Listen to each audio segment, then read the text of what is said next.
So in general, how does this work? Like, do you kind of sit down and paint something and someone asks you questions? Is that kind of how that works? Yes and no. So basically, you can do pretty much anything, like art wise. So typically, you'll have like a range of materials, and it could be paint, it could be pastels, it could just be pen and paper, it could be actually making something with clay or things like that. However, whatever way you want to express yourself. Sometimes it could even be a session where you don't actually have art making, you just rather talk, or sometimes it could just be a session where you're just making art and not talking at all. It's very, different with how you navigate that at first. And with that, normally there's a conversation to just little bits of chit chat essentially, just to get to know you at first and things like that. And as that relationship develops between client and therapist, those issues that or topics that you want to discuss and go about get brought up naturally.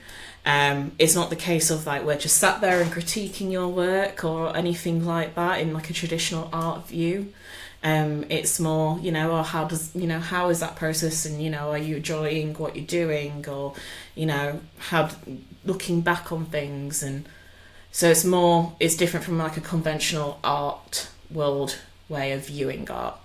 It's more about focusing on the expression and the functionality of that kind of thing. So if there are sessions where people aren't talking and they're just making their art, what is the point of a session like that? I mean, let's suppose you've got someone who's, I don't know, they're dealing with a lot, and you just have a series of sessions and they're not speaking and they're just making the art. I mean, what's that achieving? Well, first of all, it's an intimate space. You're sharing that space with that person, and you're building that trust essentially. Some people, it depends who you are as a person, how quickly you are to discuss what's going on and those feelings and things like that.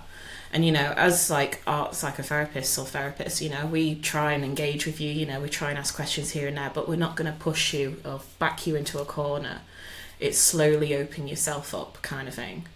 And with those sessions where a client just sits there and just does art making, in actuality, the fact that you're doing art making can tell us quite a lot about, you as a person and what's going off. Say you're making something but you're trying to hide it away.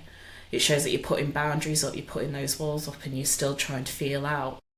Whereas someone that's openly, sharing that and everything, it shows that, you do want to share something, but maybe you're not able to articulate it yet, or not sure how to.